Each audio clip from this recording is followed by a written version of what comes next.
folks. I think we have a good number of people here, so we might as well get started. My name is Brian Fagan. I'm a member of the WSM. I'm involved in water campaigning down in Kildare myself. We've got a panel of speakers who are also involved in the water campaign. So I'll just introduce them, I suppose, first of all. We've got Anne Farley from the Swords Says No group. We've got Owen Spillane from the Mahon Says No group in Cork, and we've got Greg O'Clair from the Dun Laoghaire Not Paying group. So I think Owen, you might want to lead us off with like a bit of an intro into the campaign, maybe.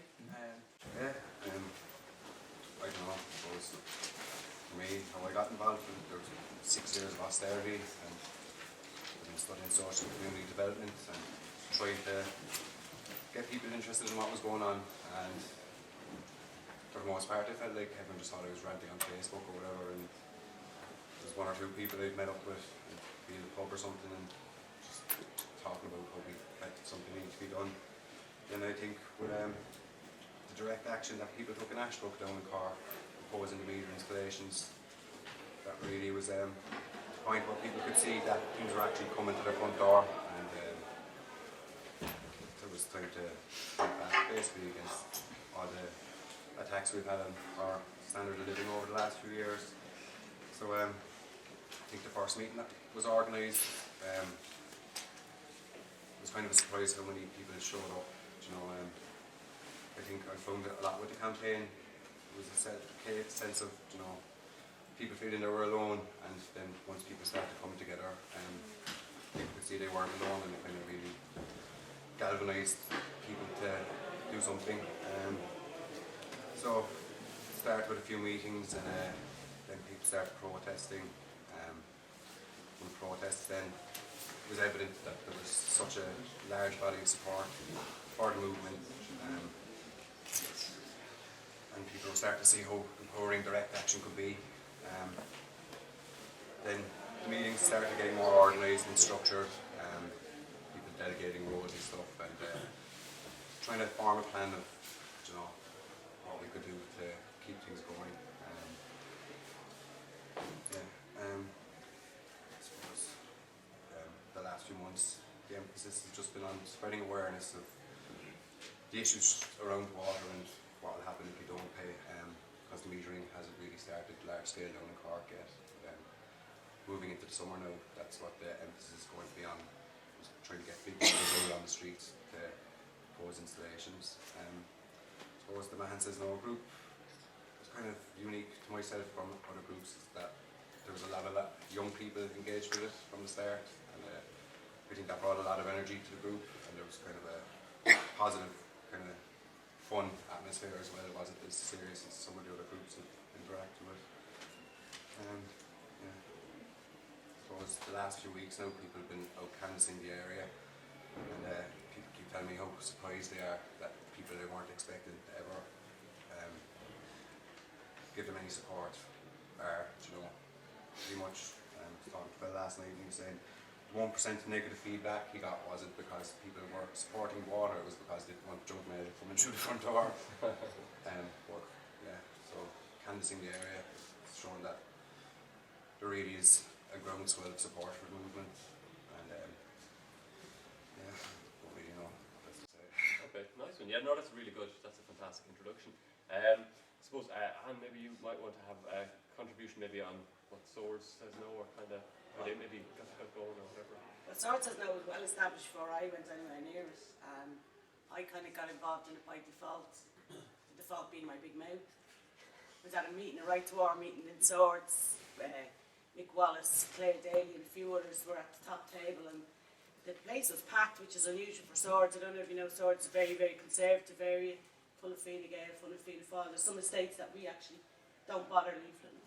Like we were out there leafleting one day, we actually Pam from Baldoyle, when the Pink Ladies came with us, we rang the doorbell and no one came out. She said, "Did you ring my bell?" And we were going, "No, we just appeared here, like, you know." And you just came out, like, you just knew we were here. But like, we were at this meeting at Swords in the Carnegie Court, and they were telling us all this, that and the other. Now, I've been following it online, just as an individual. I would be fairly aware of what's going on. And for a long time, I couldn't even watch Vincent Brown. couldn't watch any of those programs because I was turning insane. That's not true. What are you saying that for? And actually totally losing the plot. I think really what pushed me off the edge of the sofa was the medical card issue with the young children. Have you found a cure for Down syndrome?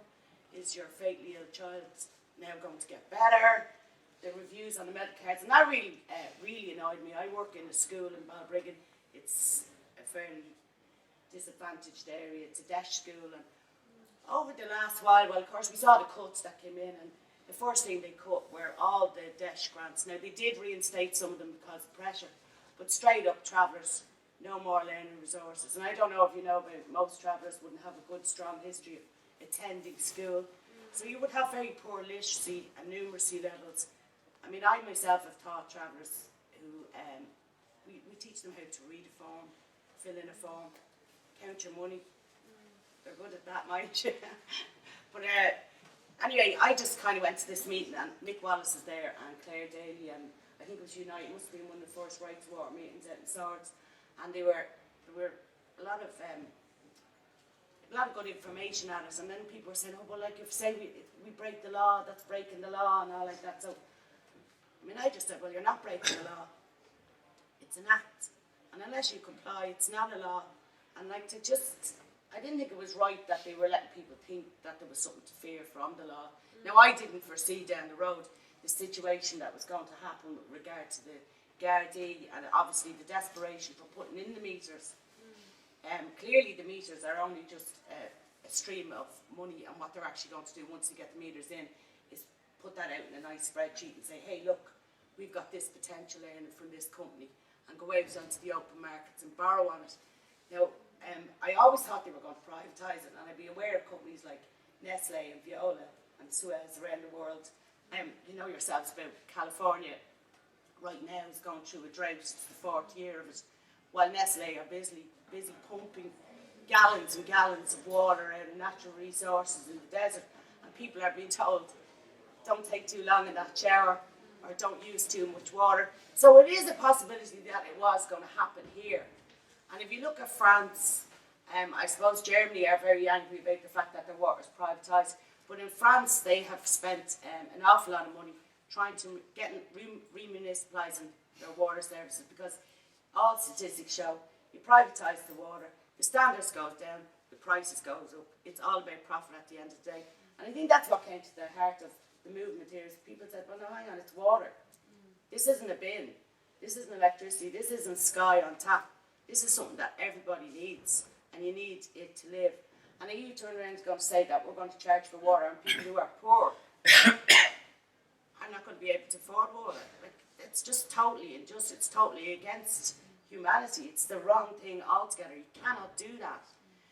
When you're looking at situations where they're going to make so much money off it, and you could have a situation like, I suppose, Detroit is one, where they cut them off because the council decided to gamble on the stock markets, and then decided to sell the debts, the people's water debts, and they're coming in now and turning off the water, and people say, that wouldn't happen here.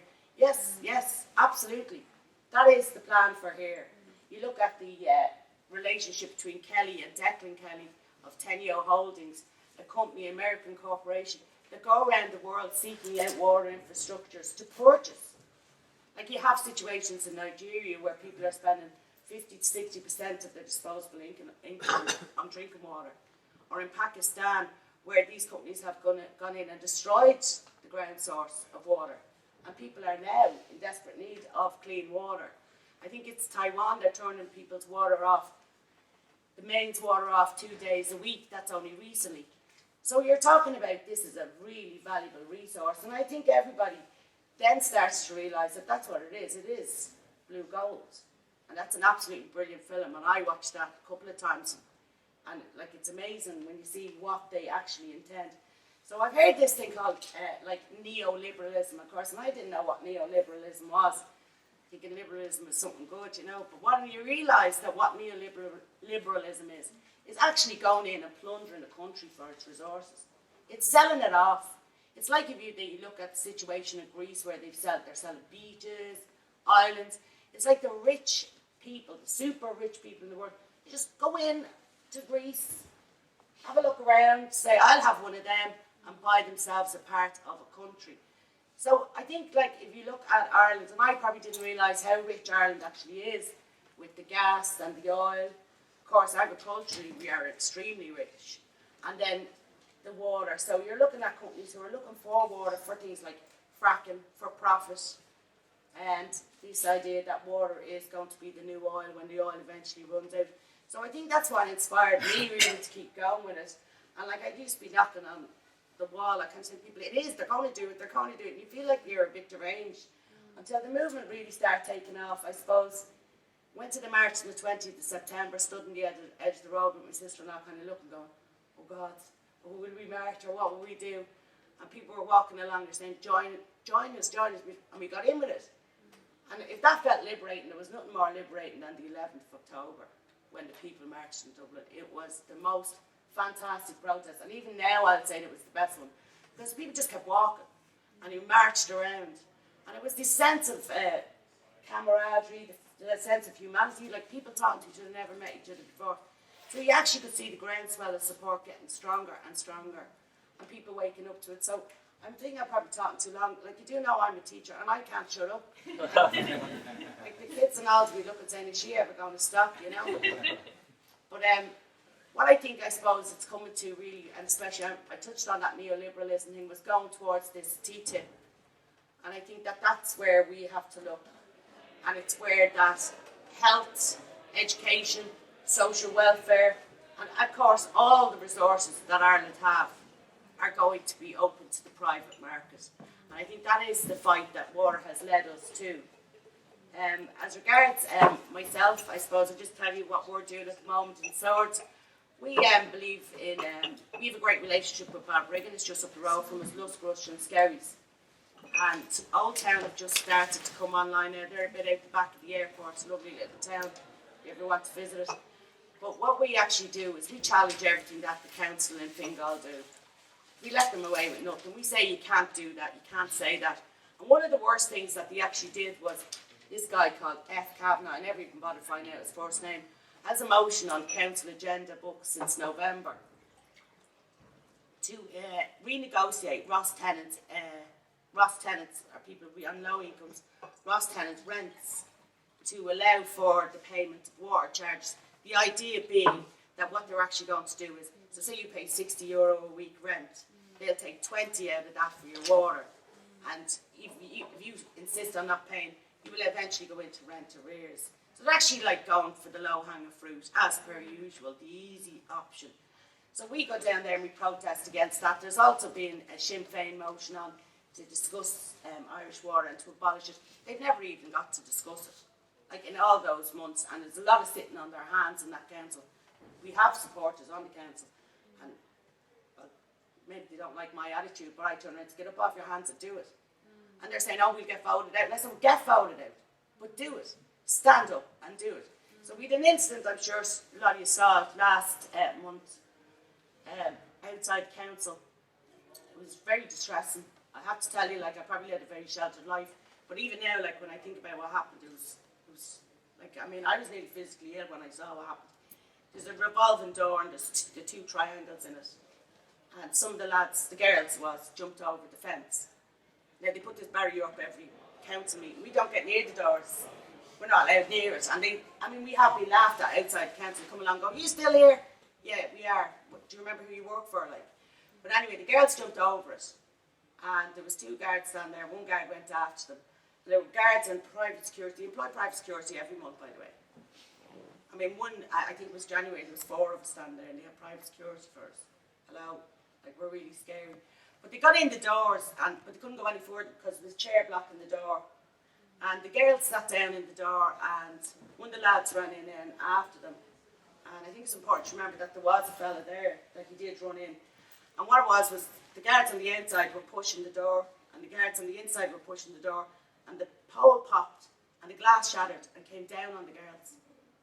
Now, I know we were standing at the fence, it's a good distance away, and we could see what happened. So immediately everybody stopped, and it was kind of that kind of uncanny moment of silence.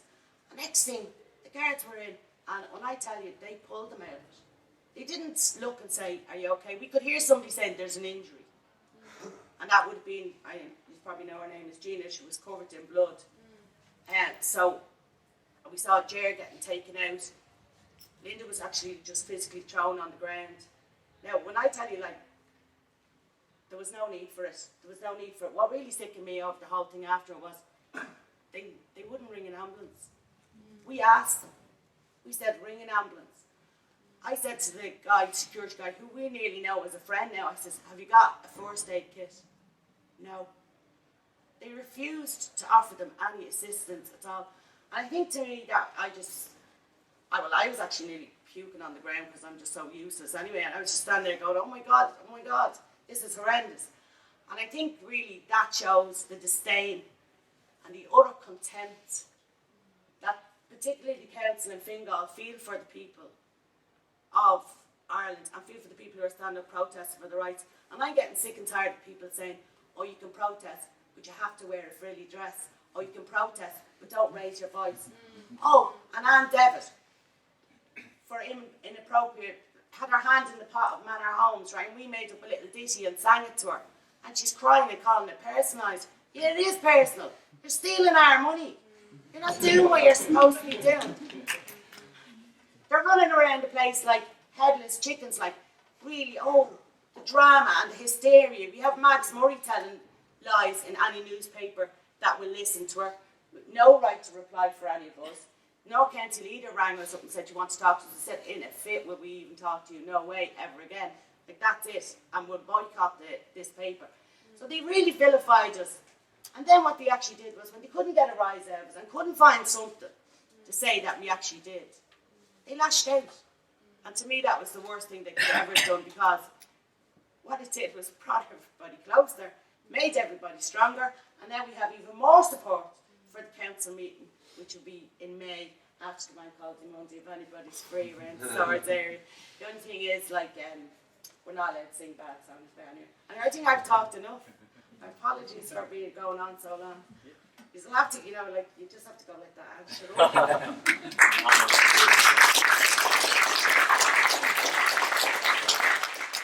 All right, so I'd say Gregory, you might want to jump in now. Yeah, follow that. I think I was thinking this morning before preparing for this because the sort of question was where next are we going with the anti-water charge movement, and I think it's really useful for us to, because so much has happened in the last while, it's really useful for us to remember that, we didn't exist as an anti-water charges campaign a year ago. There was no campaign. All of this movement has essentially emerged within a relatively short period of time.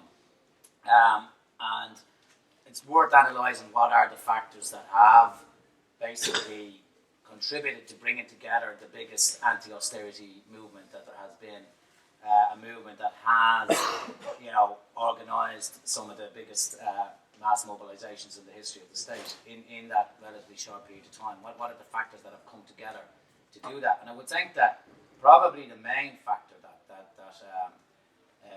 kicked things off was the example shown by a very, very small number, really, of people in Ashbrook in Cork and in the northeast area of Dublin, that were the first communities to go out and physically prevent the installation of water meters and organise the communities to do that. And the use of social media to spread the example, and the fact that people started sharing examples of that resistance on Facebook and saying, geez, I could do that, we could do that in our area. And to some extent, that sort of mobilisation, an almost generic mobilisation of people copying other people's example. And I think that, combined with the fact that on a different level, 5 unions joined the sort of national steering group of the Right to Water campaign, was very significant, because it was the first time that any of the unions had come out vociferously opposing any aspect of the austerity agenda and vociferously attempting to organise people. So I think those two things sort of coming together, if you like, helped to lead us to the point of where we're at. But I think the thing that marks this campaign out as being completely different from any campaign there's been on any issue in Ireland for a long, long time is that it has brought into activity a huge layer of working class people who are not members of any political organisations, who don't have any hidden agendas, most of whom have never been involved in any campaign before, and they don't necessarily look to the trade union movement, or they certainly don't look to any of the existing left political parties for leadership. And I think that's very, very significant. And I think in analysing the campaign, it's not really particularly useful to talk about that campaign, because there isn't a campaign, there isn't any one campaign. And it's probably more helpful to think about it as a movement, as sort of a many-headed monster, if you like, of some sort. And that lack of cohesion, and that lack of there being any single entity that is the campaign, is a huge strength, because it does mean that there is no one movement, there is no one campaign, there is no one leadership that can be co-opted or beheaded, or there's no leadership that can be bought off, cozied up to, or whatever. And while most of the very big protests, certainly the two of the biggest protests have been called under the Right to Water umbrella, it's very significant, I think, that most local campaigns don't really see themselves as having any involvement in Right to Water as such, other than to participate in those protests. They don't necessarily look to Right to Water nationally for leadership. They don't wait for Right to Water to tell them what to do. And indeed, even many local campaign groups that call themselves Right to Water at a local level aren't looking to the Right to Water national leadership for guidance, if you like, you know. Just the area that I've been involved in helping to build a resistance around water meter installation, helping to build that political confidence of people not to pay, is Dun Laoghaire. And many of you might know Dun Laoghaire. It's a mix of extremely wealthy areas, mixed working class areas, and poorer areas. And our campaign really only kicked off since Christmas. And in the run up to Christmas, there was nothing really happening. I set up a Facebook page called Dun Laoghaire's Not Paying. Somebody else had set one up in Dean's Grange, and someone else had set one up, and we were all sort of, none of us knowing each other as such. But through that, we got to know each other. A small number of community campaigners that came together and realised that what we needed to do was just build something generic, build something new that didn't really exist already. And over the period of January, February, we organised something like 25 to 30 community street meetings in the greater Dun Laoghaire area. And I remember the first time it was Louis suggested at a meeting that we organised street meetings. I said, it's January in Ireland. No, you're fucking mad. But they were hugely successful in that they pulled together each of those meetings, as I said, about 25 to 30 meetings over about an 8-week period, that each of which would have had attendance about 20 to 30 people. And the advantage of doing something like that as a street meeting, and what we did was a catchment area of roughly about 200, 250 houses for each meeting. So when you consider the percentage attendance of getting 20 to 30 people out of leaflet in 200 houses or 250 houses, it's huge. And the advantage of doing them in that way was that people didn't have to make any big arrangement to go to a meeting. It literally was outside their door at the end of their street. They could hop out for half an hour, go back and put on the dinner, or go back and watch Coronation Street and put the kids to bed or whatever. It was actually very, very easy for people to participate in those meetings. And we organised those meetings as the leaflets were going into people's doors saying that the meter installers were coming within the next period. Significantly, in most of those areas, meter installers haven't come yet because they know the communities are organised. And in those areas that they have come, they have been run out of them, essentially. So all of those communities are organised and ready and waiting and saying, well, the hell are they coming? So I think that's significant. And then the other thing that has happened in our local area is that we have a very small but very active bunch of water warriors that have been participating in direct action protests, preventing meter installation on an almost daily basis. As I said, when the installation has been attempted in the council estates and in the more working class areas, there's been tremendous support and involvement from local residents. In the other areas, the reaction of residents has been mixed, to say the least.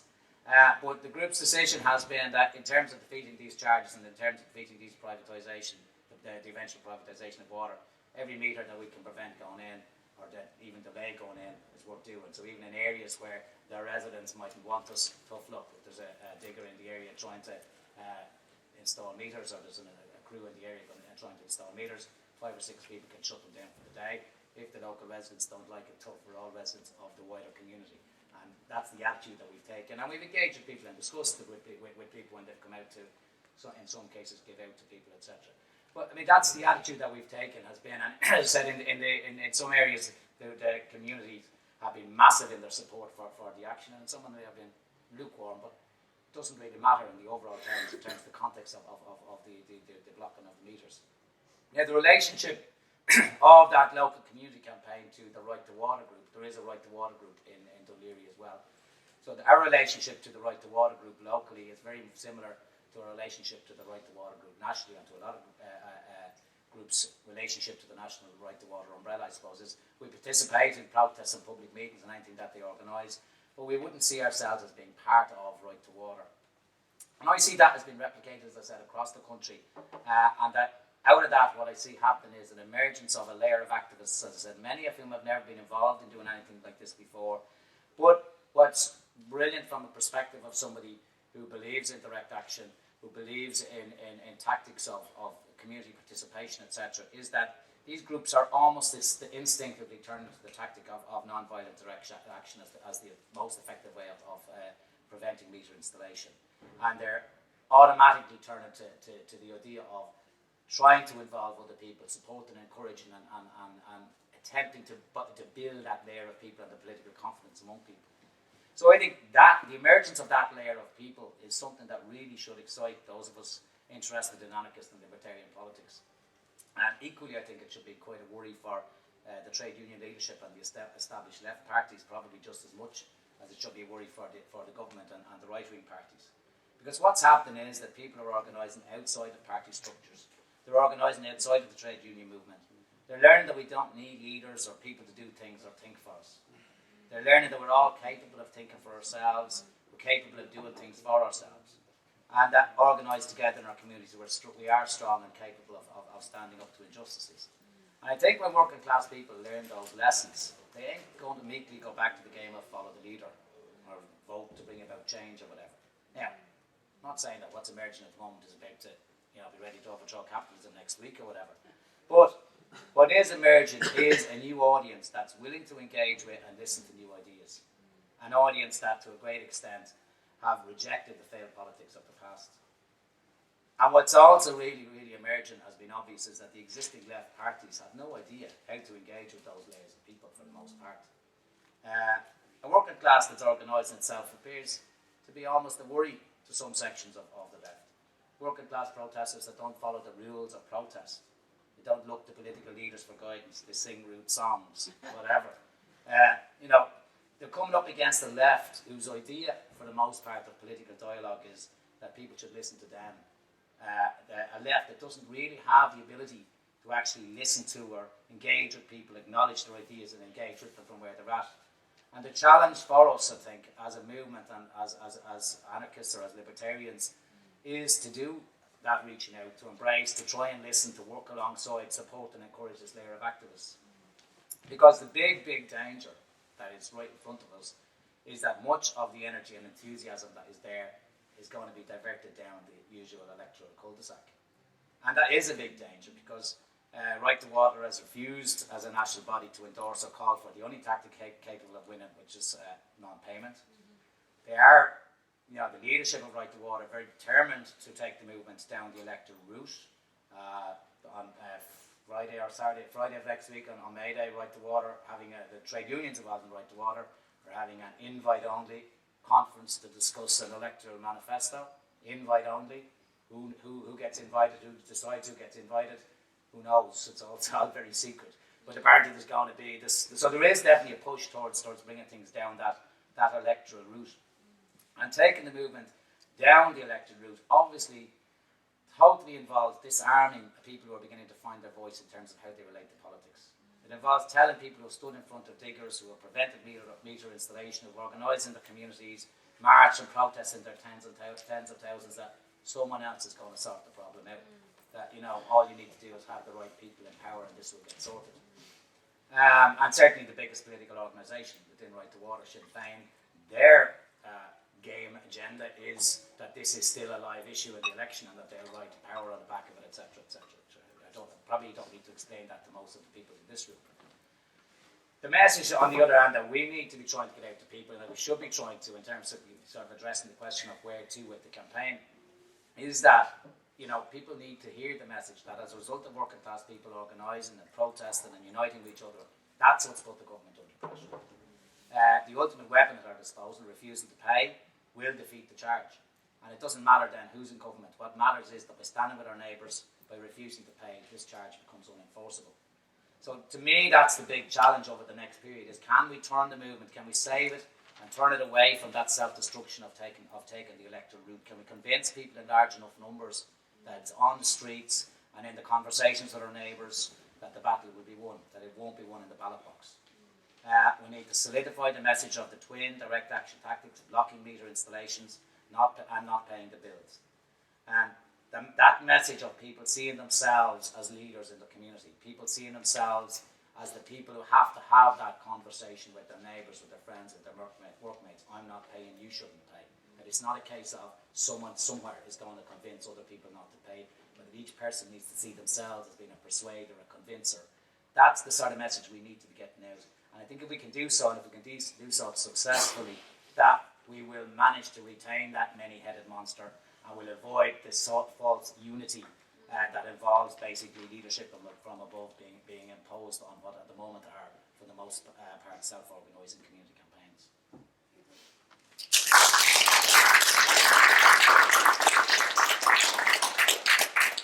All right, that was really good. Thanks to everyone for contributing to that. I think that was really interesting. So I think what I'd like to do now is maybe invite questions and contributions from the floor.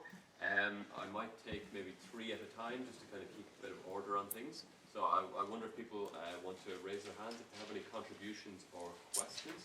Yeah. Alan from Cove says no. I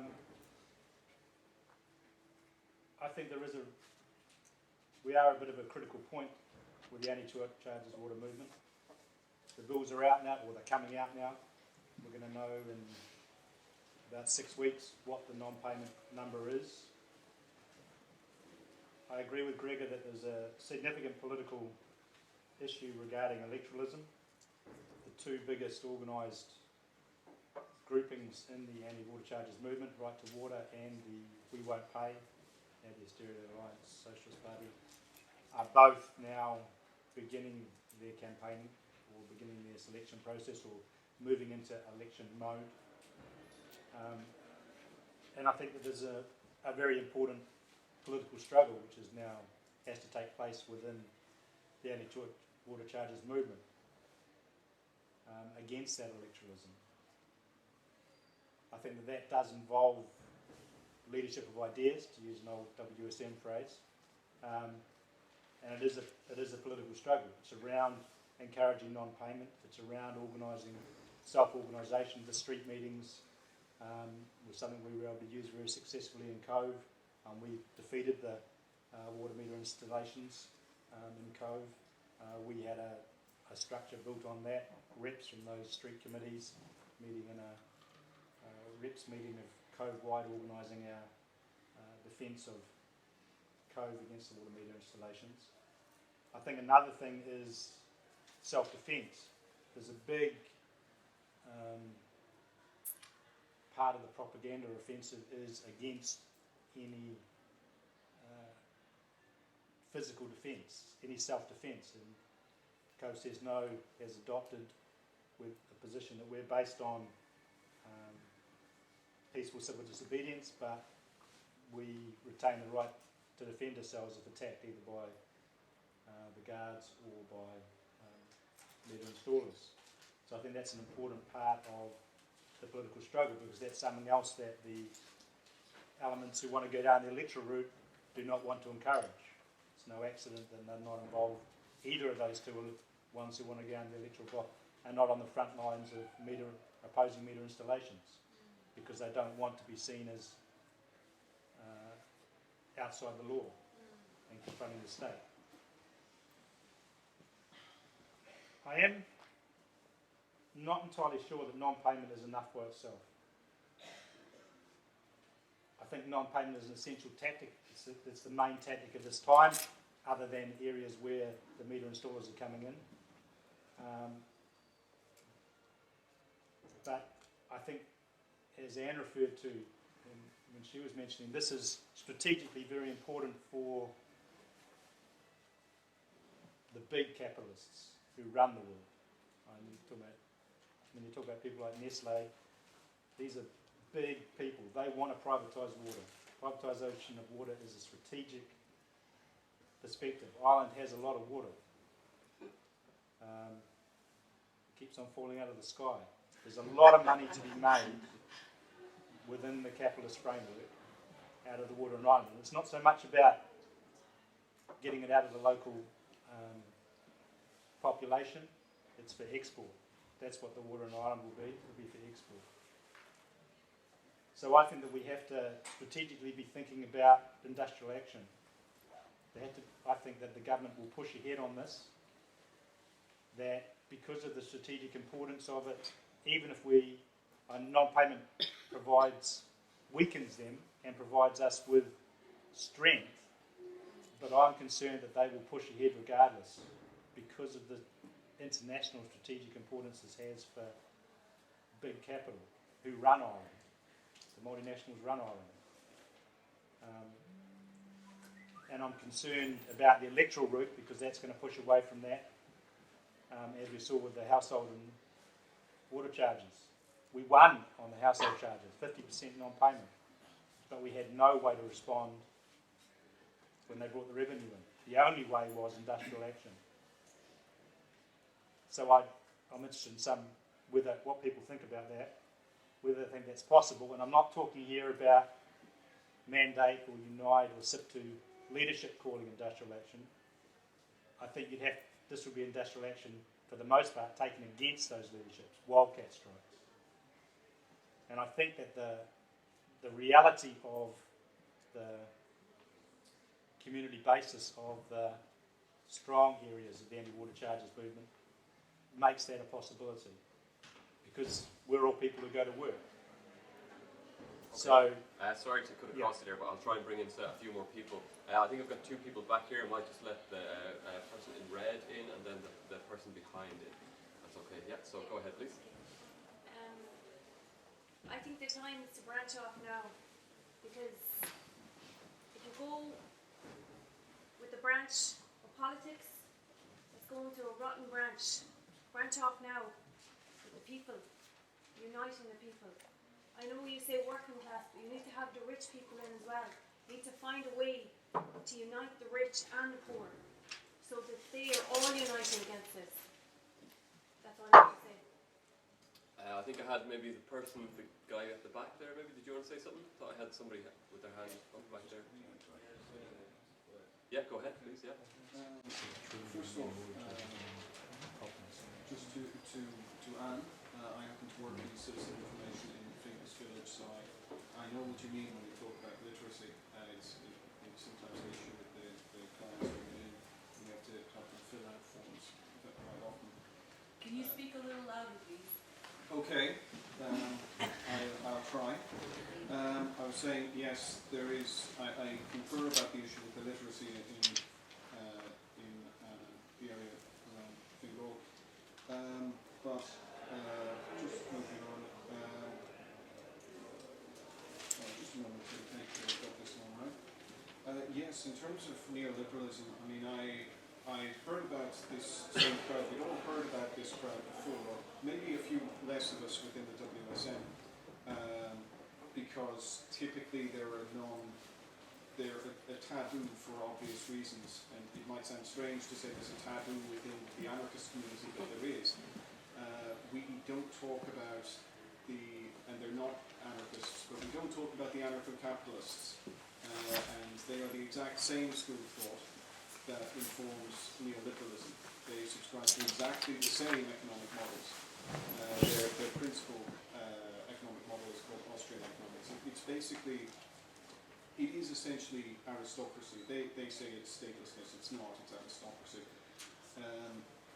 Completely and utterly deregulated. They don't even have a proper monetary policy as to how they would regulate the price of money. They just think it will just magically sort itself out. So yes, they're quite insane, but the difference from the utilitarian socialist perspective on, say, for example, a commodity in the capitalist context such as water is that we're not interested in a utilitarian context on the worth of something. It's not about some abstract market value based on demand and supply and scarcity. It's more so based on the actual utility that can be derived from something. And sometimes scarcity has to be factored into that in matters of distribution. But you don't benefit by destroying useful stuff in a socialist context. And that's just to give some perspective on that. Yes, I've also heard things about Fingal County Council. I'm not allowed to speak about particular cases, but suffice it to say I share your frustration. I think really, in terms of the issue with hierarchy and other parties, I think it was very telling when we all remember the media circus that surrounded Paul Murphy following the initial 4 arrests of the anti-water charges protesters, and how there was a fixation by both the Gardaí and Claudia Telfi-Sharon to present Paul Murphy as the leader, quote unquote, of the march or campaign or whatever else.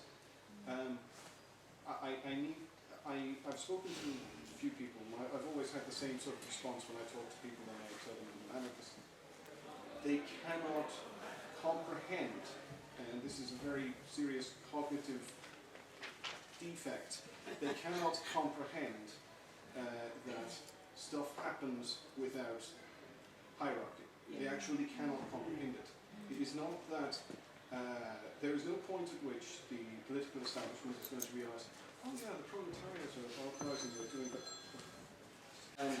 So what else do I have? Because I have a few things, because I do work around the same area and I do see the same problem. Let's just see here. Very interesting, obviously, to hear what you had to say about swords. I think the issue with, of course, what we see with direct action, in particular, is as particularly direct action against the installation of water meters is an example, a perfect example of propaganda of the deed in a non-violent context or non-violent manifestation. Now, there's propaganda of the deed from the context of RTE, where it is presented with negative affect, and they go out of their way to try to pull on people's emotions. I can hardly watch it these days. It's just so emotionally manipulative. But then you have independent media and social media, as somebody mentioned, which portray it in a realistic context or sometimes in a positive context. And so we see two sides. I think yeah. All I've got to say on that topic. Thank you. That's good. Okay, thanks. I think I might have Eric over here, but I just wanted to say one thing. I think you all have feedback forms. If you have a pen, hopefully, I think everybody should have a pen and a feedback form. So we'd really appreciate it if you take like maybe 5 minutes to fill out it. Just like to give us a bit of feedback, what you thought of the book fair, what you thought of this event, how we can help to improve it next time. But I'll just ask people to maybe try and keep your contributions as short as possible. Because there's a lot of people in here, and I'm aware there's probably a ton of really good contributions. I want to get to as many people as possible. We've probably got around 30-40 minutes of discussion time left. So yeah, basically just try, if you're contributing, just try and keep it as short as you can, please. Cheers. Yeah, go ahead, please. Very briefly, I'm with the local Stony Batter Against Water Charges group, and I was just, I know there's probably people all here from different areas at the moment. We've been very active since before Christmas, but I just came here basically to see if there are any people who are living in the Stony Batter. We do a lot of activities, like recently what we've been doing mostly is canvassing door to door, doing stalls out on the street, street-based stuff, meeting all our neighbours is really, really cool. At the moment we don't really have enough people to keep it going strongly, which is an absolutely crucial time now that the bills are coming out. So I just want to see if there's any people perhaps amongst this crowd of people who obviously are interested in fighting against water charges, who might be living in the Stony Batter area, who might be interested in taking part with doing our stalls and door to doors and meeting people. If there's anybody that live in the Stony Bar area, just come and give me a shout maybe afterwards, and we can fight the good fight, you know.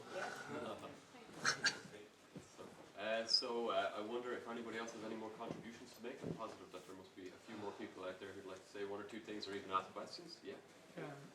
I was just wondering what you think about, like the man mentioned with revenue and the household charges, and there was some talk that they might deduct it from wages. Like some people might say, well, that's just a scare tactic. I think you need to talk to people about that. You guys have anything to say about that? Or ask me what's my answer? And stop annoying you. But I think people are going to be concerned about that seriously, and so we need to have a response, because if it failed in the household tax arena, we need to have a response ready for this as well. Can I answer?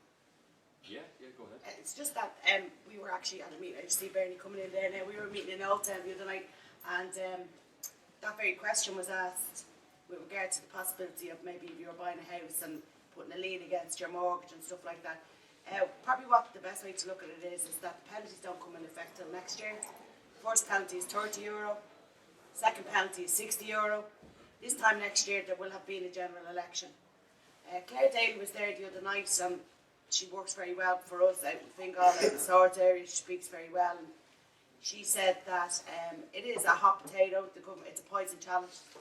Nobody wants to touch Irish water. They don't want the shambles that it is.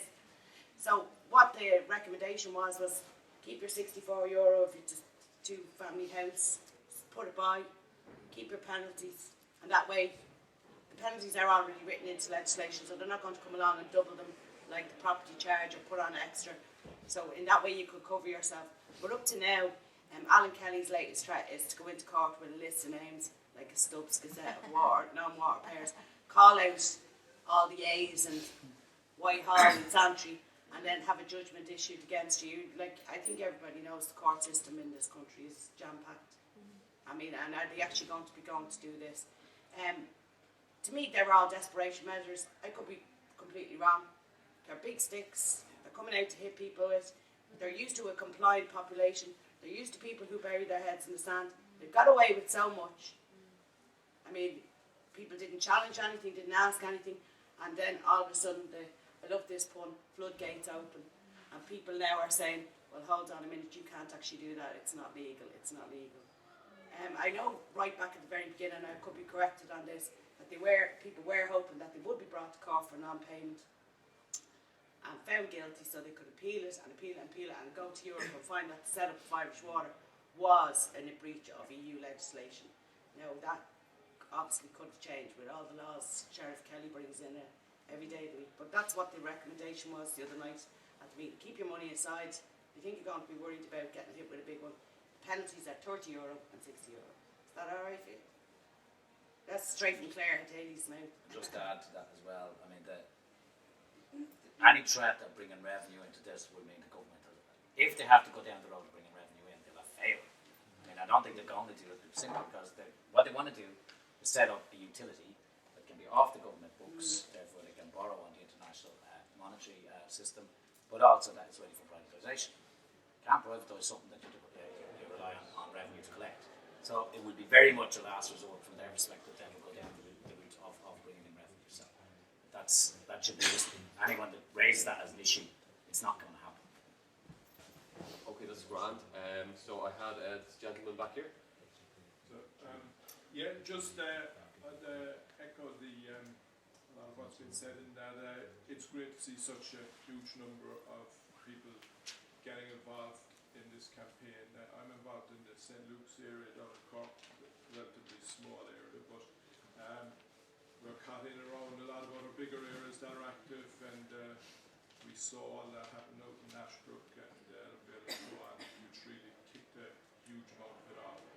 But I quite agree with the point made by Gregor that I think a very significant time now has come. There'll be a big push to divert a lot of the activism and energy down the electoral road in some ways, that's the usual safety valve. We all know that. That's what the system does in a way. It's why electoralism is there. It's to suck people into the idea that possibly you could change a little bit of the window dressing. So I think, you know, for anyone who sees the importance of the rank and file grassroots energy that's out there now, it's really important that we take up the arguments and say to people the electoral road is a failure. And not only that, it's really going to suck energy and resources out of a very important phase of the fight. So I think anyway, if you're anarchist, you're Marxist, left Marxist, whatever, you know, you're just someone who's committed to people power, then we have to get out there now in the next stage and really say the politicians are not the answer, you're the answer. But towards that issue then, I'd just like to say that I'll throw it out into the forum here, is the idea. I think there are individuals and groups of individuals right around the country who probably think a lot like what we're saying, which is that the grassroots nature of the campaign is the vital part of it and is the future. And in terms of the longer term fight against all that's happening in this country, it's the grassroots stuff that's the most important flower in this entire sort of spring of activism. But do we need something where we can talk to other people like that? Someone who's up in Mayo, someone who's even on the other side of the car. A sort of a network for activists, but activists who are committed to the rank and file grassroots nature.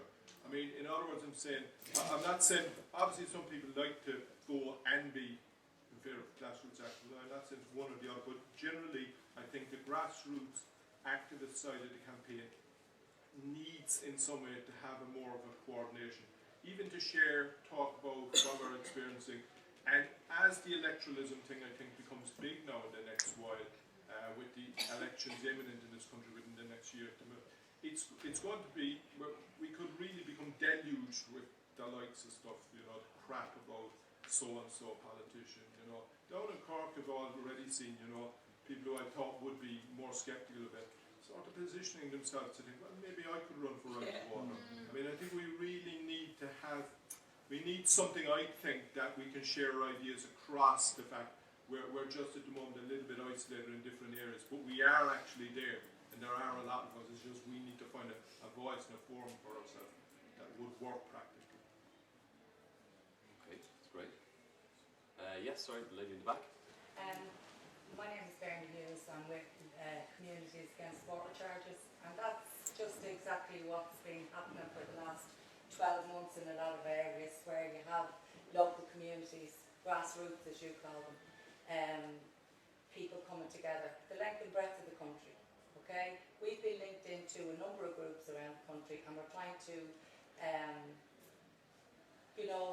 bring that further. Where ordinary people, 5/8, whatever you want to call them, that are only becoming politicised now in the last 12 months or so, that they will have a forum and a voice to speak for themselves. Right? Not to other people that to speak for them. Not in any, as I said, people are educating themselves through social media, through actions of other people on the ground. Like I see Steve there and a couple of other people who have been very active in the civil disobedience end of things, as I have, or direct action, whatever people want to call it. As we have ourselves in a lot of areas. But I look around and I see a lot of people, you know, many people are here, and not too many of them do I recognise from activism on the ground, standing on the water meters or anything like that. I know it's only a small group, but you have to believe that the meters going in are wrong as well. That's their ATM. That's their, toll booth economics coming out. That's how they're going to screw us all. Non-payment is very important as well. But if we have their meters gone into the ground and they abolish whatever this for another year or 2 or 10 years, their meters are there. So when we come back to fight again, they're going to be there. But the mechanisms are there for groups to come together, and I know there's Anne has ideas around that as well. probably a little bit premature, but it's exactly Well, what you can were I just talking finish, about. Anne? Yeah, sorry, I thought you were And pretending to talk. you know, you haven't. No, that's the second time. You're worse than I am. I don't think that's very fair. But what do you call it? No, there is that people are anxious around the country. I was down in Cork last week myself. Now, you mentioned, I didn't hear the debate or the discussion, so I apologise for that. We were out shooting a video earlier on, so that's why on the whole thing on water meters and whatever. So, I'm not aware of any right to water candidates going forward for the local or for the elections. That's a possibility, yes, a very strong possibility. But no, they're not. Like I was at that training. Well, look, I was at that training that Unite put on, and the question I asked myself after is, why the hell didn't the groups ever put something like that on for the ordinary 5/8s, right? Why didn't this, like I know it's not the Socialist Party or the Socialist Workers Party but even the anarchists, Socialist Solidarity, what is it? I'm confused, sorry. But look, but why didn't they? Simple stuff. Well, You know, it is simple stuff to educate the people, around. That's a question I asked myself when I was there, but it was very good, and it will be rolled out to people under local or under the communities against water charges. But I'd say to people, let's make sure that the meters don't go in and in your areas, because some people think the meters are just we don't really need to stop this. But for 12 months we've been hammering stopping these from going in, and we will stop them again, and whatever price we have to pay for that, whether it's the loss of our liberty again under the water charge or under the Water Act, we're quite prepared to do it. And there's a lot of ordinary people that are prepared to do that as well in the grassroots movement, the length and breadth of the country. So I think a lot of people would need to sort of maybe link in a little bit more on the ground if they're not with their communities, and maybe travel into other communities as we do to get a firmer view of what's happening around the place. Thanks. Yeah, that's a really good contribution.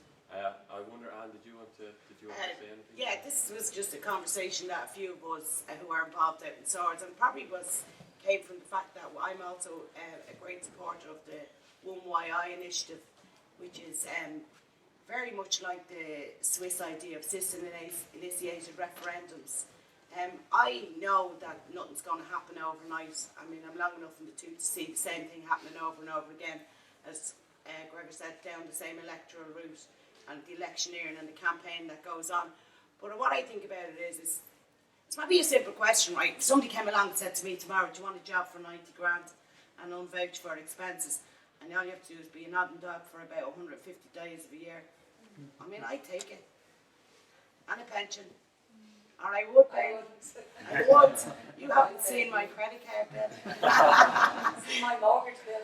No, but basically what I'm saying about that's just an analogy. I probably wouldn't take. What I'm actually saying is, the system is wrong. The system is wrong. And it's not the people we put into the system. There are very good people in the system. There are about 15 councillors in Fingal County Council who do come out and stand with us and who support us and do their best. Well, it's not, in my opinion, it's not their best. They should really actually take the next step and walk out of the chamber if they feel that strongly about something. And they haven't done that yet. We have a commitment from Jimmy Gearan to do that as a consequence of what happened the other night. But I think it's the system's broken. So we were having this conversation, and when I say we, we're just ordinary people. And we are in the process of setting up a People's Assembly. I don't care whether you're green, red or orange. I have no judgment on anyone's politics or anything else like that. What we're hoping to do is, now the agenda is very loose at the moment. We decided to locate it in Athlone because everyone's always travelling to Dublin. We're just waiting on a venue in Athlone. We were looking at 50 plus and we may be looking at 100. It's open to anyone who wants to come. What we're looking at is getting together 4 or 5 core principles upon which we want our government run. 4 or 5 core principles that you will have an input into talking about. So if one of those core principles is that there should be citizen-initiated referendums written into the Constitution, which in 1922 was the idea behind it. It was to give the people the voice of it. Like if you think about that, we're going to vote on the age of the president. Yet 84% of the people in the referendum commission wanted a vote on citizen-initiated referendums, and they went with the 73% vote on the age of the president. Seriously, how stupid do they think we are? Vote on the one with the higher amount. So if the referendum commission turn around and say 84% of the referendum commission are saying support citizen-initiated referendums, it's democracy for the people. You're not talking about calling a referendum every hand's turn, and anyone interested in 1YI, there is a website, or we go out and we do talks about it just to explain it. I'm not going to waste all the time talking about it, but this is what we were talking about doing, is just setting up a people's assembly. There'll be organisation as opposed to control. If you understand the difference, Yes. we don't want to say, oh, you have to do this and do that. The idea being, this is the most likely format, is a couple of speakers on a particular topic, and then maybe work in groups, get to know people, network, see what you think, trash out the idea, look at somebody else's perspective, and then feedback through the chair. So it's not an event as yet, but it should be an event by Wednesday. If anyone's interested, no problem. We're setting her up out of Swords has no page. Sorry, Greg, I don't do again. Apologies. Yeah, no worries. Unless anybody else wants to jump in, I might just go to Gregor. Could I just make a quick point? Yeah, sorry. I'm very interested in that People's Assembly idea. I think it was tried out a few places in Britain. And just a quick point on the Stormont Assembly. The first sort of election that brought that back into being in 2007 was run on a platform of all the parties opposed to water charges. It was a big issue that was because in the UK there is water charges in most of the local authorities. So there was a mass movement, if you want, around non-payment. But DUP, Sinn Féin, all the rest of them all said, bring us into power and we'll not bring in water charges. And there hasn't been water charges, fair enough. 30,000 metres have been installed in new properties in the north. It wasn't resisted, it wasn't known about really. But I think the point I'm trying to make, or the lesson to be drawn from it, is that the way right to water seems to be going at the minute. I'm sort of semi-supportive of this idea of a programme being initiated, but the way it's been done has just totally put me off it. I'm not a big believer in electoral change. I'm a socialist and I'm a Republican, but I just think that they've actually sowed a poison within the different groups at the moment. It started with the New Year's statement about the only way to change it was a referendum, and all the groups on Facebook just tore into each other. Who's going to do this and who's going to do that? And I think that's the way it's going at the minute. I do think what Alan mentioned there about direct action and proposing water meters, I think that's a good direction for it. And non-payment, fair enough. Yeah.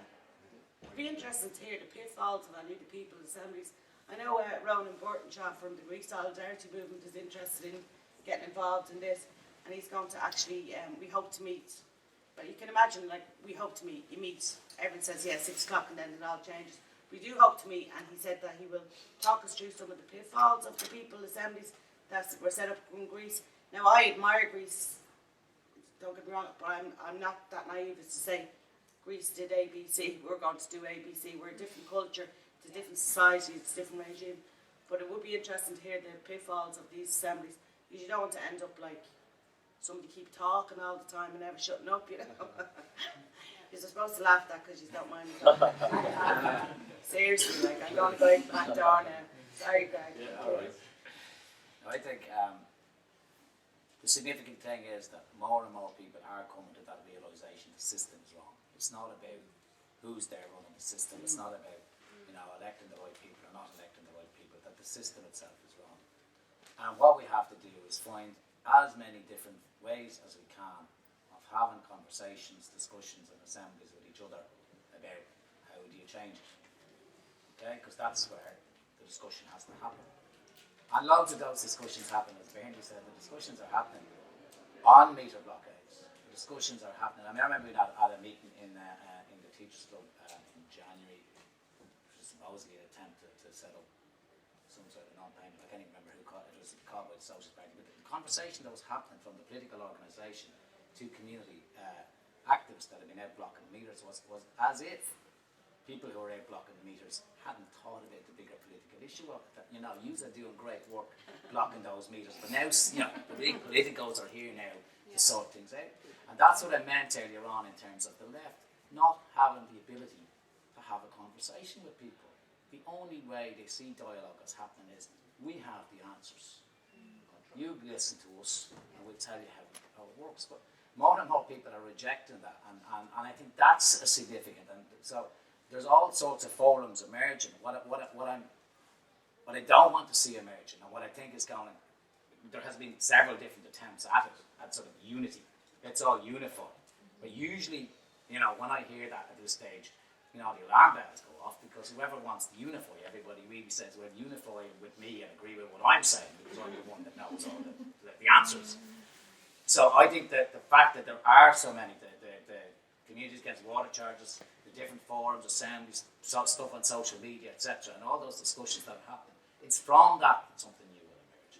And we shouldn't be looking to necessarily say, we all have to be behind one banner, we all have to be united in one way. There'll be lots of mistakes made.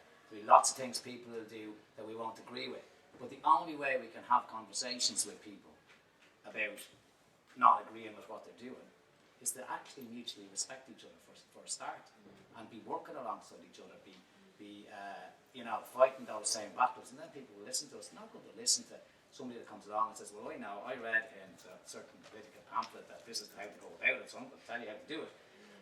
And I think there is a big disconnect between people who see themselves as involved in lefty politics, and include a lot of the anarchist movement in that, and people who are on the ground who don't identify with any label. And trying to build the links and trying to sort of have those conversations is very, it's not an easy thing to do.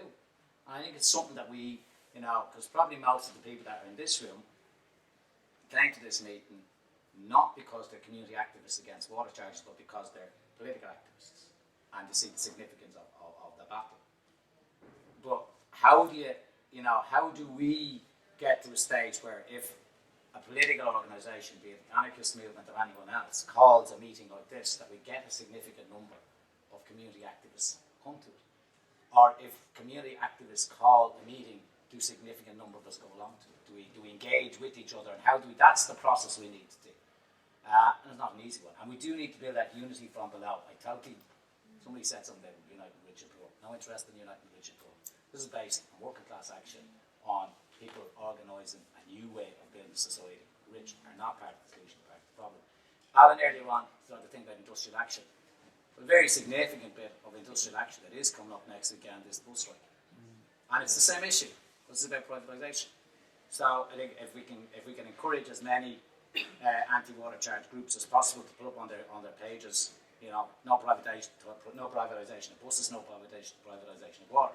That's a significant step, because you're starting to make the links. So the only way you get to a point where you can start talking about industrial action as being a tactic in terms of defeating the water charges is when you build the confidence of people, you build the links, and people see that there's a connection, and that if the bus drivers are out fighting against privatisation of buses, that it's important that everybody supports them, and sort of building all those links. And you're right, we'll only get to that point when we bypass the union structure, the union leaderships. I mean, not the union structure as such, because that's where we engage with other workers, but if we're going to wait for the union leaderships to call industrial action, it certainly won't happen.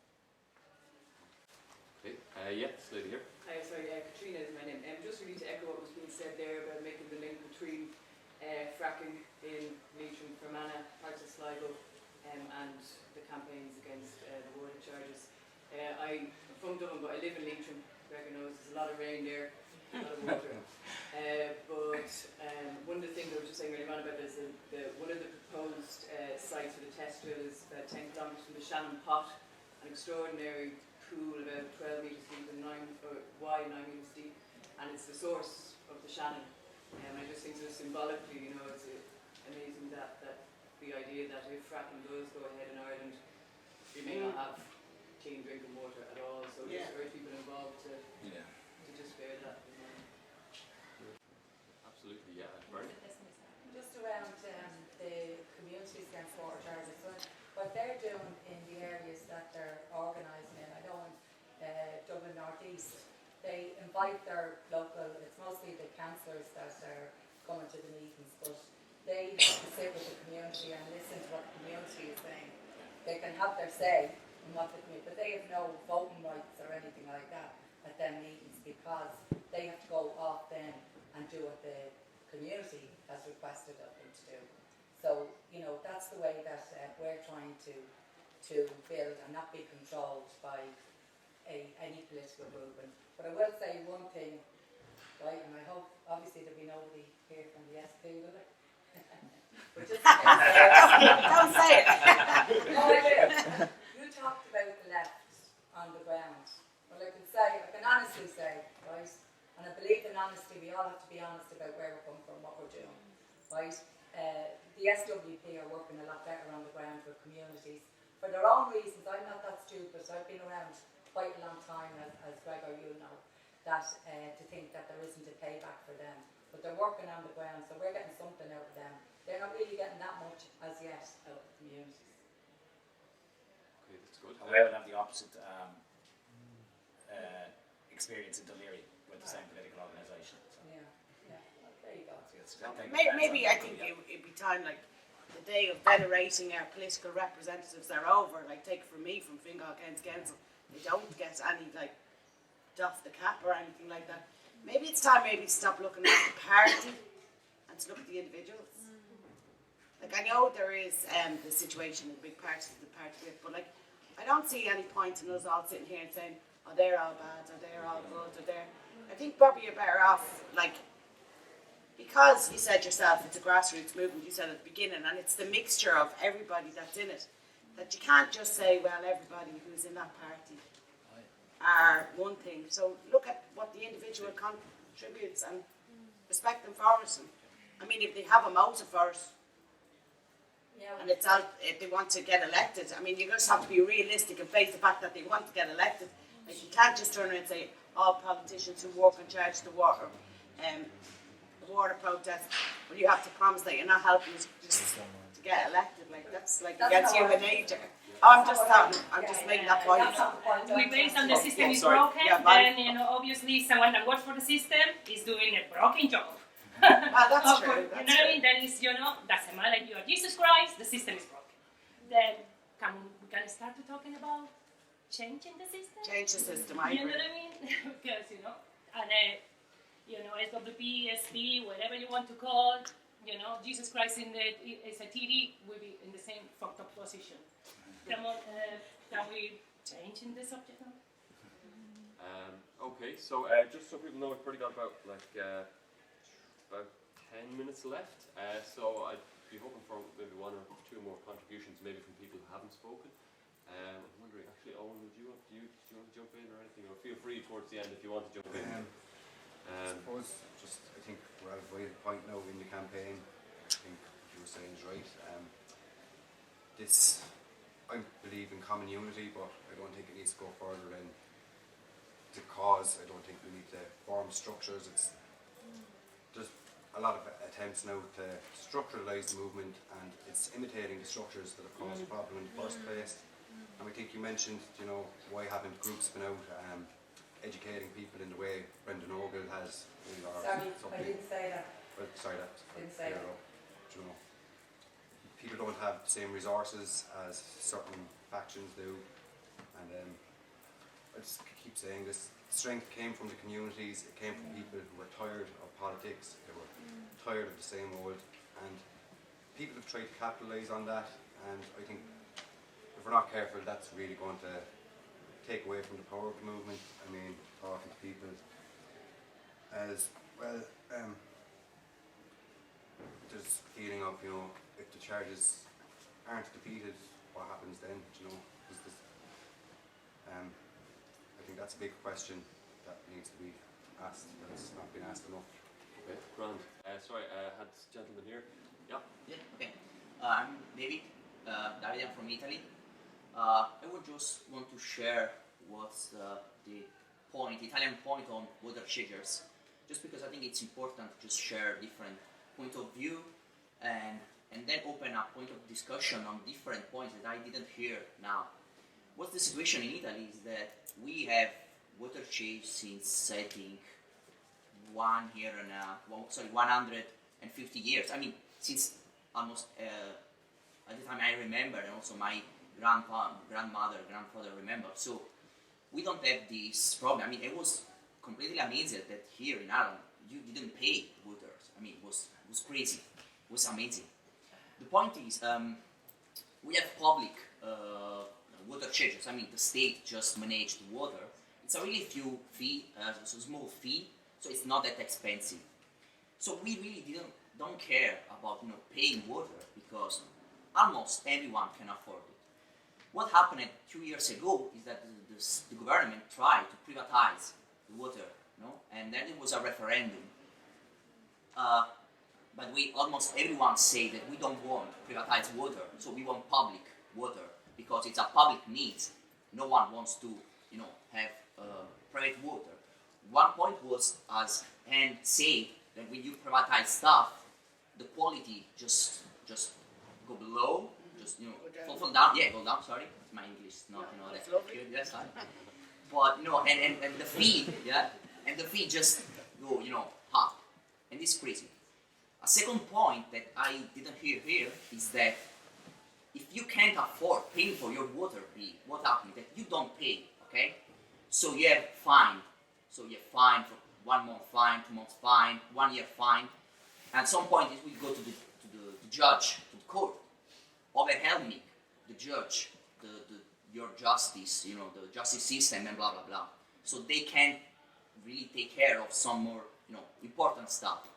Second thing is that, it happened mostly on the south of Italy. It doesn't happen for water, but mostly from electricity. But it can happen also for water. They start stealing water or electricity for different building or different apartment. So this escalates quickly on a social point of view because people start fighting against each other, saying, "Oh, you are stealing my water. You are stealing my electricity. What the fuck is going on?" And so you have a lot of fightings. So this escalates quickly, and so the social life, just grow. And so what I'm saying is that even if here in Ireland you will have an effective water charges, water meters, and all this kind of stuff, there will be a lot of side effects, a lot of side problems that can affect the social life of everyone. Yeah. So this is another point why this is wrong. Water charges is wrong. Not only because privatization is bad and we are paying more for something that now it's free, but also because this will create a lot of side effect if you can't afford water charges and all this kind of stuff. That's a really good point. Yeah, thanks. So I think I had Alan here, and then I think we're almost out of time. So I might be able to bring one person in after Alan. So maybe I'll bring yourself in. So Alan, if you want to. Just a brief point on in defensive structure. And I'm interested in knowing more about the assembly idea, but an assembly which is just open invite will tend to attract the activists. It won't tend to attract. So like in Cove, when we were fighting the meter installers, we had 150, 100 people out every day. We had a march of 1,000 people. I mean, we need to have some democratic structure to represent that, because if we're going to build a movement which is able to replicate that around the country, everyone can't come to an assembly. It becomes unwieldy. You have to have some delegate structure which is democratic with a right of recall of your delegates against the tyranny of structurelessness. Okay, yeah, that's good. Just to follow on from your comment from Italy, there was a report about plumbers in Rome that were reinstalling people that were cut off, I think it was. In Rome, I think plumbers, like people that were getting cut off in the water, were being reinstalled. I think the joke was they wore Super Mario masks. But in Detroit as well, You're really funny people. I think they made some. The water brigade were doing something else. They were just supplying water to people that were being shut off. So even in the most extreme cases, rather than communities dividing themselves, there was sort of unity and solidarity coming out of that as well. And even to give another example, that in the north, and people looking out for the the TV man, you know, Yeah. people that don't pay Oh, yeah. their broadcast charge down here. But it's the term for it's autogestion, but it's like people like cutting out the meter or putting magnets on the meter for electricity, and you know, there's always ways around these things. You know, it's all kinds of direct action that can be used. That's good. Okay, I'm just wondering actually, Anne, would you like to, anything else you'd like to add? Just I don't know, really. I suppose really the best point comes from the girl on the floor there and say, like, I agree with you 100%. The system is broken. It's not going to be changed overnight. I think the water charges protest, you see them, immense people who have energy, interests, ideas. Now the time is to harness it and not let it fizzle out, not end up a damp squib. I love those water puns. Somebody shoot me.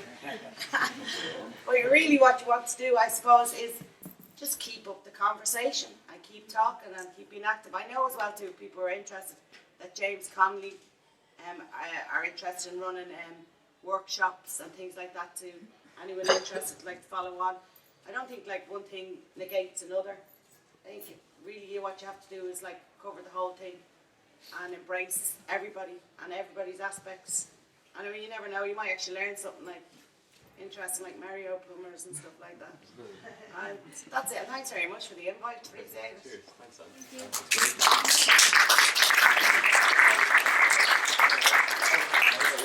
Sorry, I might just let Two very, very brief points. Yeah, we're finished now. First is, absolutely, I agree with what Alan was saying. I mean, you know, of course, I'm totally opposed to tyranny or structuralistness. But I think there may be no harm in having a little bit of it for a while to allow things to flower, to allow discussions to happen without constraints being put. And with a context, obviously, that people who know and believe that things need to be brought into a structure are then able to have conversations with people because we've built up trust. And I think that's where we're at the moment. I think the mistakes that I've made in previous campaigns and campaign against house and water taxes, the most recent and most obvious example is that it started from up here and tried then to organise down here. So what's happening at the moment is people are organising on the ground, and there are so many groups wanting to put a structure on them that everybody's saying, no, fuck off with your structures, all of them, I don't care how democratic you tell me it is, go away with it. So it's not, you know, it's a conversation that can happen at a level down here, and that should only, in my view, be happening at that level at the moment, rather than to be trying to I think it's too early to be trying to put too many structures and stuff. Two people in the course of the conversation, and I know what they meant when they used the word canvassing, they meant organising. But I think there's a significant difference between knocking on doors to organise people and knocking on doors to canvass people. And just even use of our language. Political parties canvass because they want your support. If you go to someone's door to canvass them, what you're asking is, if you support me in my fight against water charges, or if you see it as what you're doing is you're knocking on people's doors to organise them, it turns around immediately what you're expecting of the person on the other side of the door. And I know that both of you, when you use the term, you meant organising. But just even in terms of the language you use, it's important we use that language. If it's of any use to people, this is a leaflet that the Dun Laoghaire group has produced an argument for people not to pay. If you want to take a few of them, it's also up online that people can pull bits out of and use in their own local leaflets, which you can use to grab a few of those. That's great. So thanks very much to all our speakers. I think that was really good.